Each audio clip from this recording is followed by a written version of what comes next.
começar o nosso encontro de hoje, essa palestra que eu vou dar para vocês, lendo dois textos. Vou ler Romanos, capítulo 5, versículo 5, depois vou ler a primeira epístola do apóstolo Paulo aos Coríntios, capítulo 13, versículos 4 a 7. Vou começar lendo Romanos. Romanos, capítulo 5, versículo 5, que diz assim: a esperança não confunde, porque o amor de Deus é derramado em nossos corações pelo Espírito Santo que nos foi outorgado. E agora eu quero ler com você o texto que está em 1 Coríntios, na primeira epístola de Paulo aos Coríntios, capítulo 13, do versículo 4 ao versículo 7. O amor é paciente, é benigno, não arde em ciúmes, não se ufana, não se ensoberbece, não se conduz inconvenientemente, não procura seus interesses, não se exaspera, não se ressente do mal, não se alegra com a injustiça, mas regozija-se com a verdade. Tudo sofre, tudo crê, tudo espera, tudo suporta. Então, a partir desses textos, vamos falar um pouquinho sobre reciprocidade, tá bom? Bom, quero começar falando que andar sozinho é muito bom. Ao contrário do que se diz, muitas vezes andar sozinho faz bem. Viver sozinho, ter os seus momentos de solidão, de conviver consigo mesmo é muito bom. Até porque quando você está sozinho, né, você pensa em si mesmo, você arruma as coisas e a sua própria cabeça. Quando você está sozinho, você assiste os filmes que você gosta, você ouve as músicas que você gosta. Se você estiver sozinho em casa, você pode cantar, pode dançar, pode pular, pode andar com aquele pijama velho que você tem lá rasgado, aquela roupa esquisita, você pode ficar à vontade, você pode comer o que você quiser, não comer coisa nenhuma, porque estar sozinho tem as suas vantagens, né? Principalmente quando a gente gosta da própria companhia. É muito bom quando você gosta de estar com você mesmo, no ambiente que você vive, fazendo as coisas que você faz, curtindo a sua própria voz, curtindo os seus próprios pensamentos, sem depender de outras pessoas para desfrutar da felicidade. Então, estar sozinho é uma coisa muito boa, em condições normais de temperatura e pressão, assim que a gente aprende na escola, né? É muito bom estar sozinho quando você escolhe estar sozinho. E aí você faz o que você quer. Hoje, no momento que a gente vive, nós estamos em junho de 2020, esse ano que vai ficar marcado na nossa história, na história de todos que estão assistindo esse vídeo. Esse ano nós perdemos a opção de estar sozinhos, porque agora estamos confinados nas nossas próprias casas, em quarentena, em isolamento social, e então não temos mais essa opção. Na maioria dos casos, não temos mais a opção de estar sozinhos do jeito que a gente gosta. Vamos pegar aí um exemplo de famílias tradicionais, famílias simples, né? Marido, esposa, filhos, avô, avó, e aí você cria aquele método, aquela sua rotina diária. Hora para acordar, hora para tomar café, hora para sair, hora para trabalhar, hora para voltar. Às vezes você tem famílias com 4, 5, 6 pessoas que nem se encontram durante o dia. O pessoal já tem hora para tomar banho, né? Então se levanta o primeiro, vai lá, toma banho, toma café, sai o segundo, o terceiro. Às vezes a dona de casa, a mãe, se ela não tiver uma atividade, se ela ficar só em casa, fica esperando todo mundo sair, resolver a sua vida para que ela possa fazer suas próprias coisas. Se você tem filhos que ficam juntos nos mesmos quartos, 2, 3, eles também têm que fazer acordos de convivência e usufruir dos quartos, do computador, da internet em momentos específicos. Então, até nessas famílias, dá para você ter os seus momentos sozinho e a pessoa fala assim, puxa vida, que bom, agora eu posso curtir a mim mesmo nesses momentos de solidão. Só que agora, com a realidade que nós nos encontramos na pandemia, no isolamento social, essas opções não existem mais.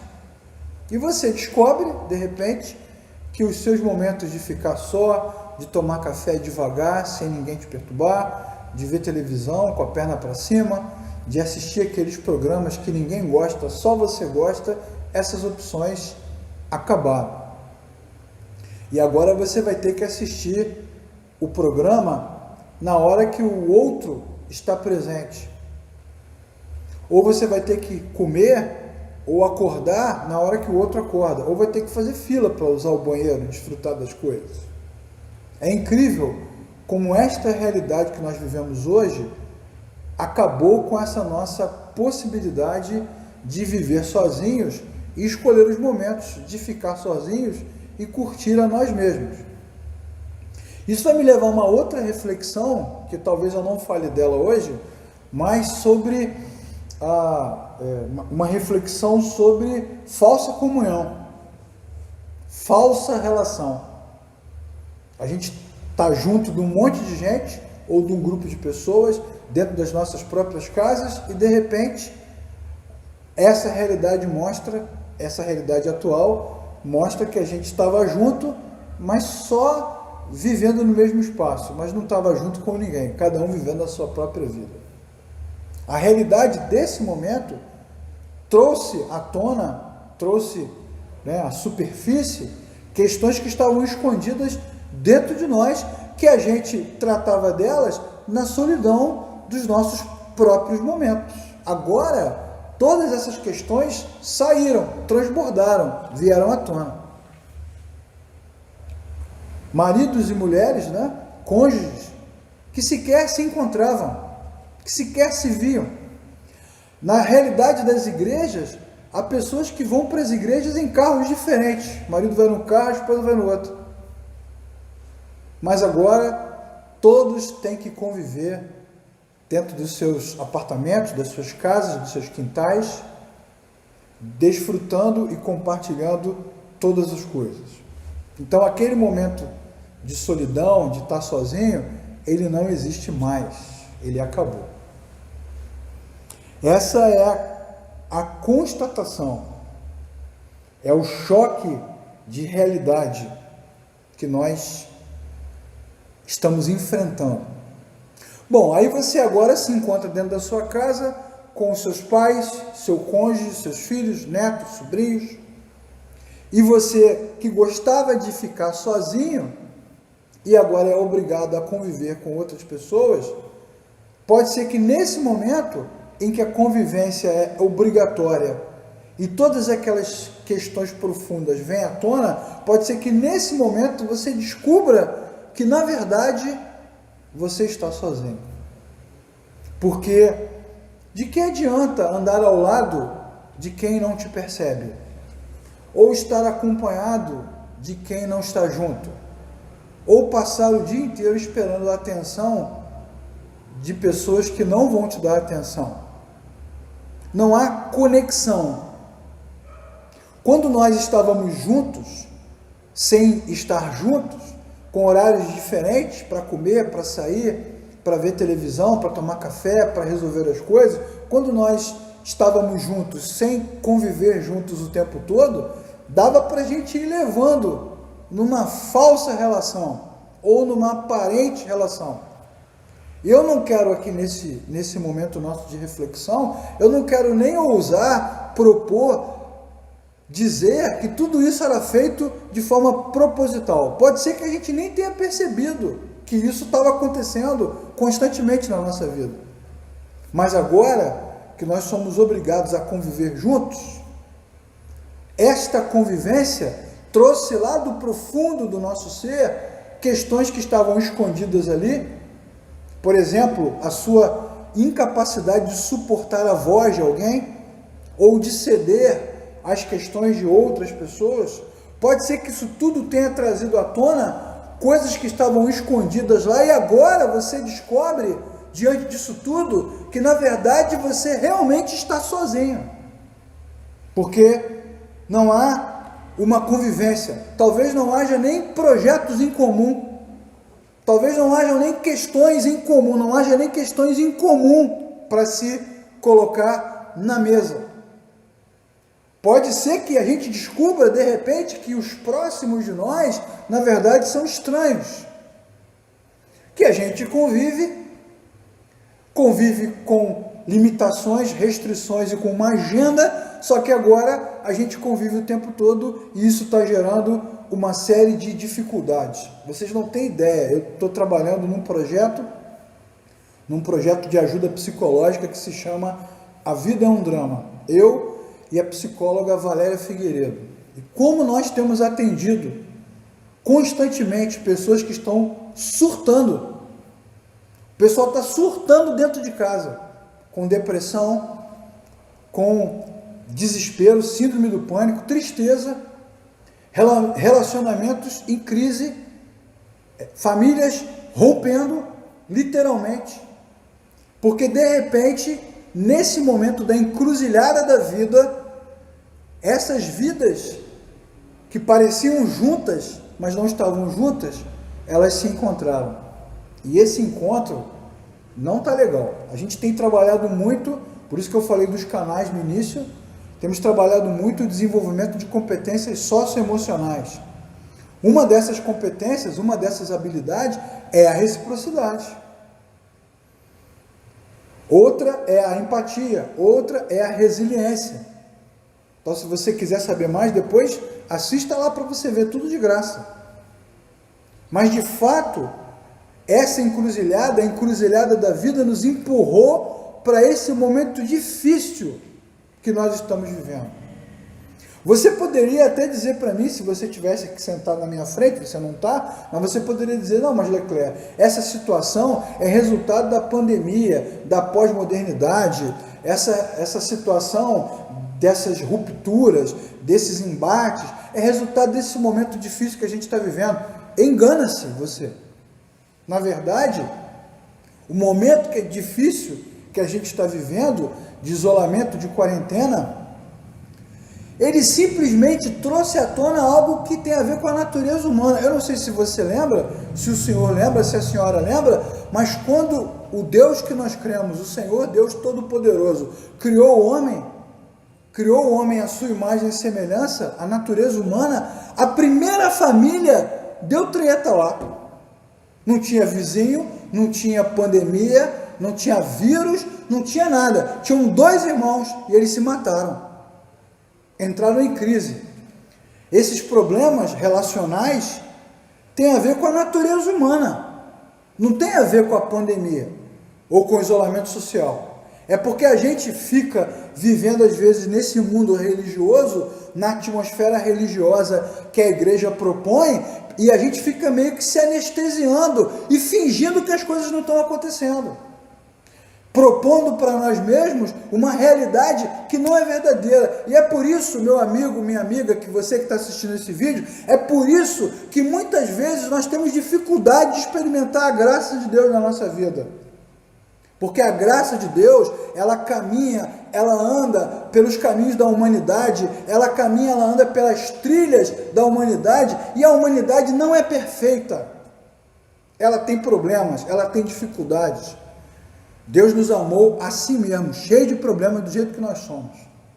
Mas a gente fica andando pelos caminhos da religiosidade, acreditando que essas coisas não entram nas nossas casas, não acontecem nas nossas vidas. Mas agora, e muitos de nós, professores, teólogos, líderes, entendemos que esse momento é sim um momento que Deus proporcionou para nós, um momento que Deus proporcionou para toda a humanidade.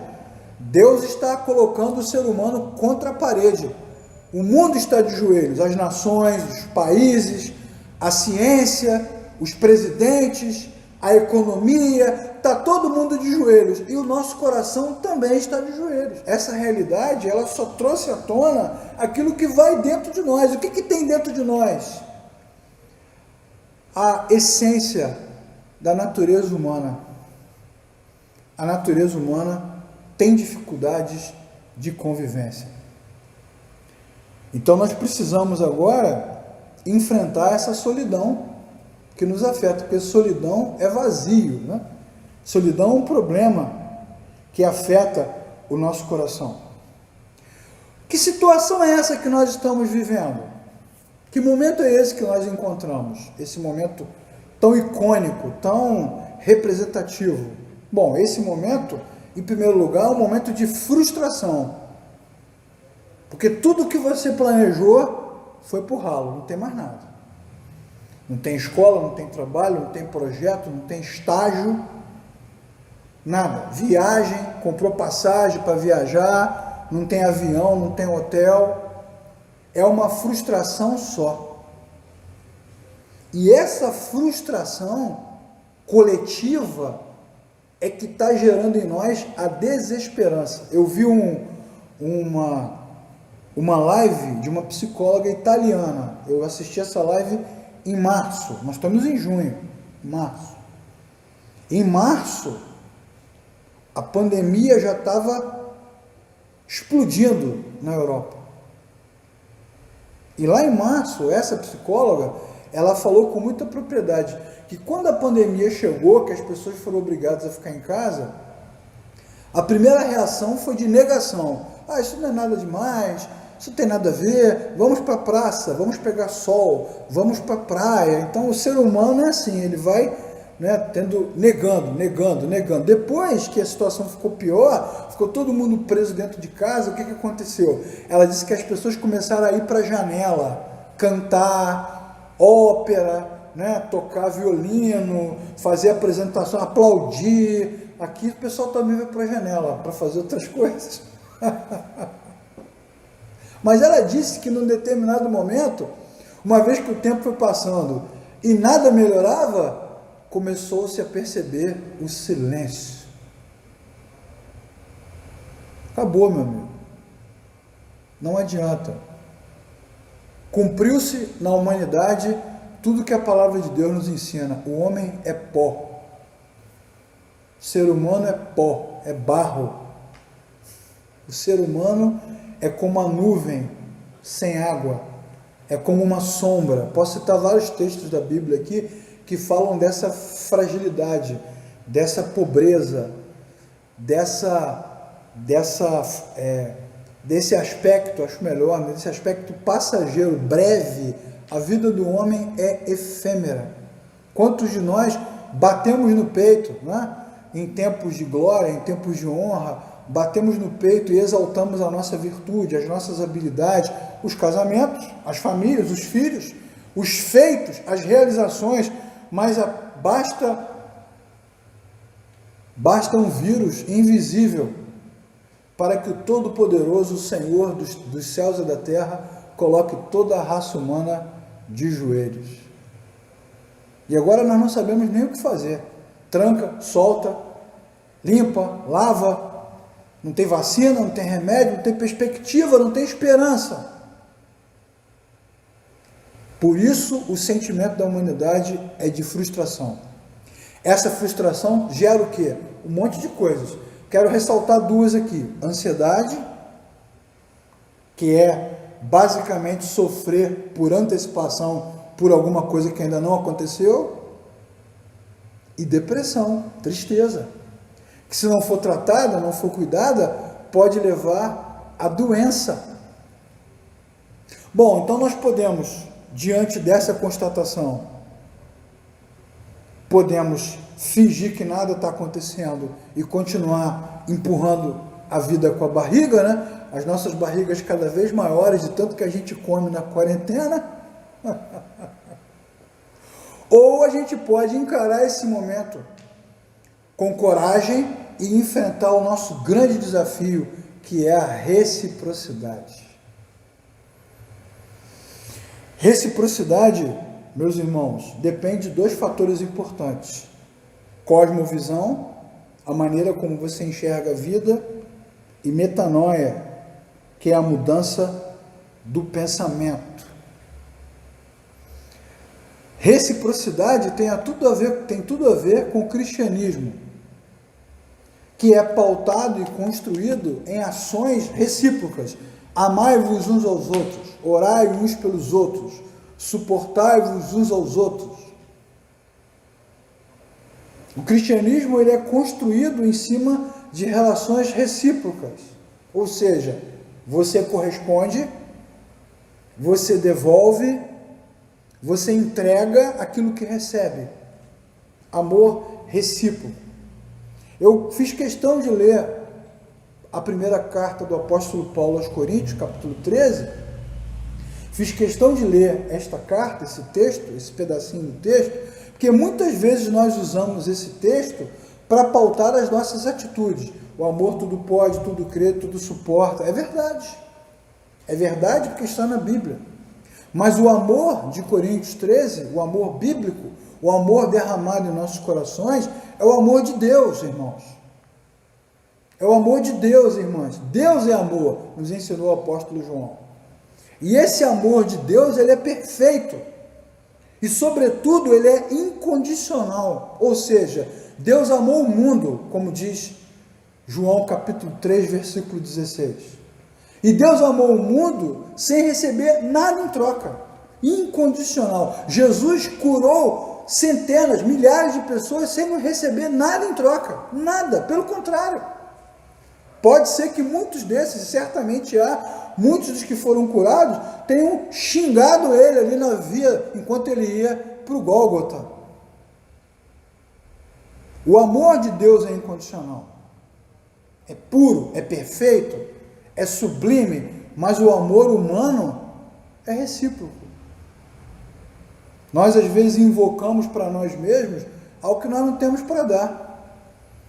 Porque o ser humano, ele é feito para a reciprocidade desde o início, como está escrito em Gênesis capítulo 2, versículo 18. Não é bom que o homem esteja só. Desde que o homem foi criado por Deus, foi criado para uma relação recíproca, de troca, de entrega com o outro. É sempre com o outro. Quando Deus diz não é bom que o homem esteja só, ele não está tendo uma surpresa, nossa, fiz o homem e agora ele está sozinho, tadinho. Não, Deus não está sendo surpreendido. Deus está afirmando, não é bom que o homem esteja só. É uma afirmação de Deus. Olhe para a proposta do cristianismo no Novo Testamento. Jesus morre pela igreja. A gente tem hoje um cristianismo muito pautado nas questões humanas, né? Agora, com a pandemia, é bem possível que esse discurso também vire pó. Essa coisa do a igreja é você, a igreja é você, você. Não tem você não, irmãos, é nós. É sempre nós. Não existe eu e você sozinhos. Cristo é o cabeça de um corpo, de uma comunidade. Lá no livro de Apocalipse, a Bíblia diz que quando tudo terminar e o Cordeiro de Deus tomar conta do cosmos com poder e glória, virão pessoas de todas as tribos, povos, raças, línguas e nações. A comunidade dos servos de Deus é feita de pessoas, de gente, de grupos, e não do indivíduo, ainda que você tenha as suas individualidades, e essas individualidades revelem a glória de Deus. Entretanto, a sublimidade da glória de Deus é comunitária. O próprio Deus é trino, é comunitário.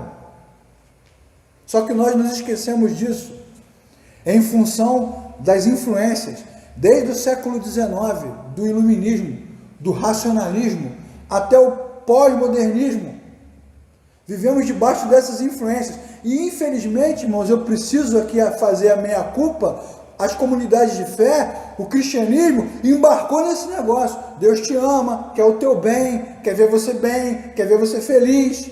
A busca pela felicidade, não a felicidade bíblica, existencial, pautada no Criador, mas a busca pela felicidade que está centralizada no homem, na natureza humana, nas realizações pessoais, ela permeou todo o nosso discurso. Então nós nos desumanizamos e viramos um monte de coisas estranhas.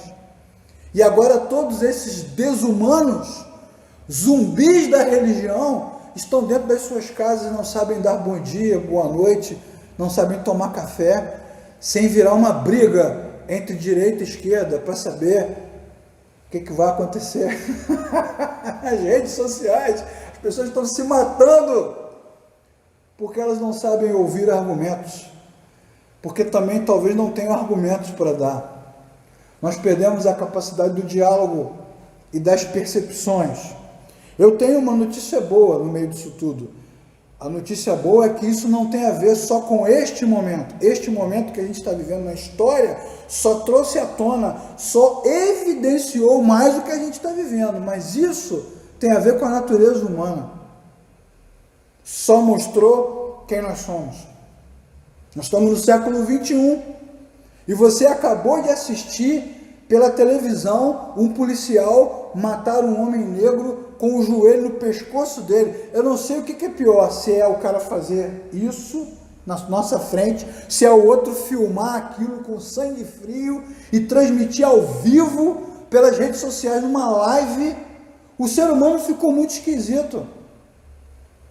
E isso só demonstra que a natureza humana foi profundamente afetada pelas questões que envolvem a queda. É a ruptura da criatura com o Criador.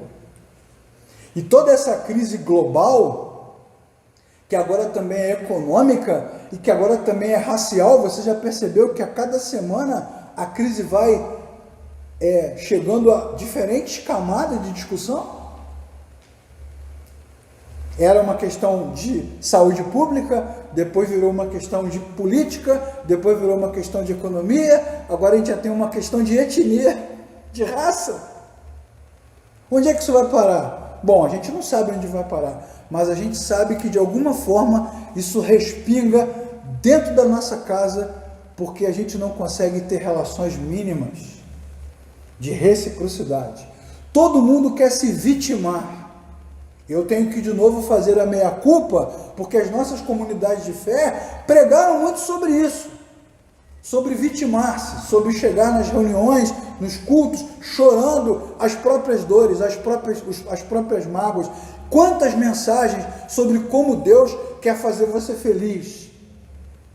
Então todo mundo vai se vitimando, mas a pergunta é: quem está disposto a doar-se, a negar a si mesmo, a dar o primeiro passo, a dar o segundo passo, a andar a segunda milha? Falta de reciprocidade, amigos e amigos da Nova Vida de São Gonçalo, falta de reciprocidade gera morte.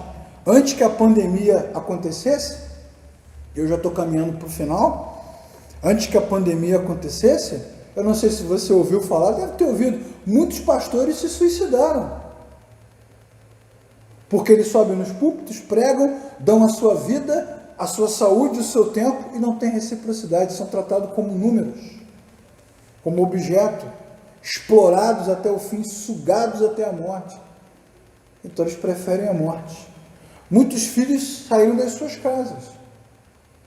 Muitos filhos saíram das suas casas. Eu fiz uma live recentemente, você pode assistir lá, sobre processo formativo teológico, e a gente estava falando sobre isso, que nos seminários, nas faculdades de teologia, a maioria esmagadora dos alunos de teologia que chega para estudar hoje, já chega de famílias rompidas.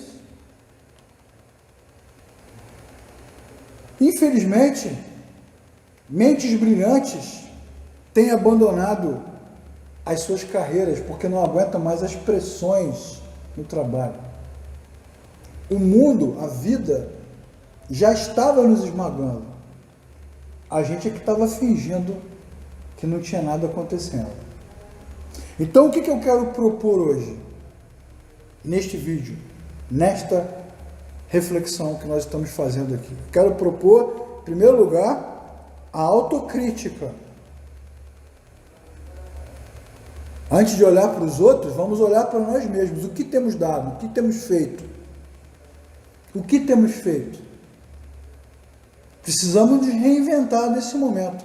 Quando você está unido a uma pessoa num projeto de vida, qual o tipo de afinidade que você tem com ela? Está na hora da gente fazer autocrítica. Sentar em casa e pensar.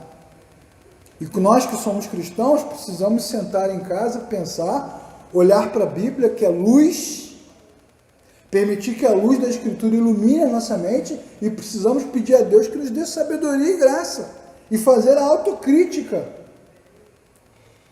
Uma vez que que o nosso coração é capaz de fazer autocrítica, então a gente começa a oferecer às pessoas ao nosso redor, amigos, parentes, filhos, cônjuges, começamos a oferecer a eles uma confiança capaz de gerar um caminho na direção do outro. Porque na verdade a realidade é muito simples, é eu comigo mesmo e com os outros no mundo. Tem um monte de gente ao nosso redor. E a nossa vida não tem significado, não tem existência sem os outros. Na verdade, são os outros que dão significado à nossa existência. O que são os filhos? Troféus? Não. Os filhos são o legado de Deus para nós. Nós morreremos e eles ficarão. Os nossos traços, os nossos genes, o que nós aprendemos, a nossa sabedoria, o que nós conquistamos, eles darão continuidade. São a continuidade da nossa existência. Eu só tenho sentido, a minha existência só é significativa porque os meus pais existiram antes e os meus avós antes deles. Não há existência sem os outros. Precisamos fazer essa autocrítica. Precisamos. Vejam como estão as comunidades de fé fechadas. Fechadas. Os cristãos que realmente nasceram de novo, que têm o Espírito de Deus no seu coração, os cristãos que realmente tiveram um encontro existencial com Cristo e foram plantados pelo pastor em um rebanho qualquer, esses sentem falta da comunidade porque eles sabem que não existe significado na vida cristã sem a comunidade de fé. Agora, os cristãos que talvez não tenham nascido de novo, que são apenas frequentadores de igreja, religiosos, eles não sentem falta nenhuma. Provavelmente, nesse momento, estão exaltando a conexão, exaltando a vida no mundo digital. Muitos desses talvez nem voltem às comunidades, preferem ficar nas suas casas. Mas os que nasceram de novo, os que realmente se encontraram com Cristo, sabem que não há sentido. Eu posso, como já fiz nesse tempo, posso certamente, junto com amigos, participar de uma celebração da ceia pelo site aqui, pelo YouTube. No final das contas, vai dar tudo certo, porque é em memória de Cristo. Então nós falamos da doutrina, da teologia, da palavra. Ah, meus amigos, mas nada substitui a oportunidade de eu poder me levantar e dar um abraço no meu irmão, trocar com ele o cálice, compartilhar com ele o pão, orarmos juntos, porque não há significado na vida sem o outro. Para isso temos uma história, temos um passado. Olha o nosso Senhor e Salvador Jesus, que ao ressuscitar, a primeira coisa que ele faz, ou uma das primeiras coisas que ele faz, é exibir para Tomé as marcas dos cravos nas suas mãos. Ele ressuscita e as marcas ficam lá. Quando eu e você chegarmos na eternidade, o nosso Senhor nos receberá em glória, levantará as suas mãos, nós veremos as marcas e saberemos o que isso significa, porque tem uma história nesse negócio, tem um significado. Nós olharemos para as suas mãos e diremos: é por isso que nós estamos aqui. E os nossos filhos precisam olhar para nós e dizer: é por causa deles que nós estamos aqui. E nós precisamos olhar para as pessoas que nós amamos e dizer: é por causa deles que eu estou aqui, por causa deles que eu trabalho. Os professores precisam olhar para os seus alunos e dizer: é por causa deles que eu continuo ensinando. Tudo na vida envolve outros. E se você não sente falta dos outros, então a gente precisa fazer autocrítica. E essa é a primeira proposta que eu faço para você hoje. A autocrítica, a reflexão. Por fim, e é aqui que eu termino, eu quero propor a você também o exercício da interdependência. O exercício da interdependência. E isso passa por duas ações importantes. Primeiro, o autoconhecimento. Conhecer um pouco de si mesmo, o que você gosta de fazer, como você gosta de pensar, o que você gosta de ver, o que você gosta de comer. como você gosta de conversar, como você enxerga a vida, conhecer a si mesmo. Infelizmente, a pós-modernidade, e a pós-modernidade envolve famílias, trabalho, igreja, a pós-modernidade anulou muito a essência da natureza humana. Nós viramos números, viramos posts, viramos links, frequentadores de Instagram, de Twitter, de LinkedIn, de Facebook. Somos fotos, viramos números.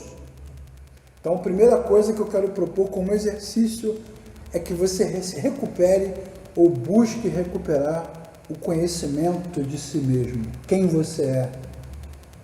Quem você é, meu amigo, minha amiga? Quem você é? Como você é? O que você gosta de fazer? Como é o seu coração? Foi isso que Deus fez. Você não é o que os outros são. Você é algo único, singular. O que você é? E em segundo lugar, e é aqui que eu fecho, como o que você é pode contribuir para ajudar, cooperar, abençoar, edificar o outro. Como? De que forma? Você pode compartilhar. O grande escritor John Stott diz o seguinte: a recusa de depender e compartilhar com os outros é uma marca de imaturidade do ser humano. Nós temos nos recusado. A gente até ouviu muitas vezes de pessoas que chegam nas comunidades e dizem, não, importante eu chegar ali, né? Eu já ouvi isso várias vezes em sala de aula. Não, professor, eu chego ali na igreja com a minha Bíblia debaixo do braço, vou ali para o meu cantinho, né? Aqui na comunidade aqui tem muitos cantinhos, né? Vou para o meu cantinho ali, participo do culto, levanto a mão, faço as minhas orações e depois eu vou embora para casa. Não, amigo, isso é o maior, é exatamente o contrário do que nós estamos lendo e estudando nesse momento. Sem essa compreensão de que há necessidade de autoconhecimento e correlação, nós nos tornamos pessoas vazias. Os nossos relacionamentos são sempre no campo da disputa e no campo do domínio. Nós não falamos aqui sobre a polarização nas redes. Todo mundo quer dominar o outro. Todo mundo quer se impor. É uma disputa para ver quem está certo e quem está errado. E é por causa disso que nós estamos perdendo as pessoas que nós amamos. Uma forma de romper, de acabar com essa coisa da disputa nas relações, uma forma de ultrapassar esse limite do campo de disputa e do campo de domínio, é o autoconhecimento e a reflexão sobre como eu posso cooperar, contribuir com o outro. Para fazer isso, eu preciso da autocrítica. E se todas essas coisas começarem a acontecer, não num passe de mágica, porque nós não somos mágicos, nós somos cristãos. Se essas coisas começarem a acontecer, Deus vai nos ajudar. Porque Deus é amor. E o amor de Deus lança fora todo medo. E Ele vai poderosamente intervir na nossa vida. Você poderia perguntar, Leclerc, por onde começa a autocrítica? Eu diria a você, reconheça que a sua natureza é pecaminosa. Isso não tem a ver com estar perto ou longe de Deus, tem a ver com a natureza humana. Reconheça quem você é. Reconheça que toda essa natureza humana é que faz com que eu me torne competitivo, deseje o domínio. Apresente-se diante de Deus com vulnerabilidade. Isso é um outro tema bacana. Vulnerabilidade. Precisamos falar sobre isso. Apresente-se diante de Deus com fraqueza, com fragilidade. Permita-se chorar. Permita-se soluçar. Permita-se entrar em pranto, desespero de vez em quando. Mostrar-se frágil diante de Deus e diante daqueles que amam você. Esse é um primeiro passo. E se você disser para mim, puxa, eu tenho feito isso, mas mesmo assim eu não tenho conseguido, procure ajuda. Ajuda terapêutica, ajuda médica, ajuda dos seus amigos, ajuda pastoral, o pastor Renato está aqui, procure ajuda. ajuda na sua família, porque uma coisa é certa, amigos e amigas da Nova Vida de São Gonçalo, sozinhos nós não vamos a lugar nenhum. Durante muito tempo andamos sozinhos no meio dos outros, mas esse momento de pandemia, nesse instante, Deus está nos ajudando, nos despertando, para que a gente saia desse buraco de solidão, desse pântano de solidão, para que a gente abra o coração para o Senhor, para os nossos irmãos, para os nossos amigos, para a nossa família, para as pessoas que moram na nossa casa. E através de atitudes simples, como por exemplo, ouvir. Através de atitudes simples, Deus fará grandes milagres entre nós. Há muitas pessoas esperando uma coisa incrível acontecer. Tem gente esperando aí acontecimentos apocalípticos. Durante muito tempo, muita gente apostou tudo nas comunidades religiosas, como ir aos cultos, como se ir aos cultos fosse a única maneira de mudar a nossa vida. Muitas igrejas, inclusive, venderam esse peixe. Vem aqui, saia da sua casa e vem aqui. Mas agora nós não temos mais nada disso. Não temos mais o comércio para largar todo mundo em casa e ir para a rua chegar tarde. Não temos mais o trabalho que nos consumia até a madrugada. Não temos mais as igrejas para esconder a nossa frustração. Agora, o que nós temos é a realidade. O bom é que a palavra de Deus vai nos ensinar é que mesmo onde estamos, na realidade onde estamos, onde houver 2 ou 3 reunidos em meu nome, diz o Senhor, ali eu estarei no meio deles. Nosso Deus é onipresente e onisciente, e Ele está com você nesse momento. Permita-se o exercício da reciprocidade e veja como Deus pode transformar a sua realidade de uma forma poderosa e inesperada. Quero orar.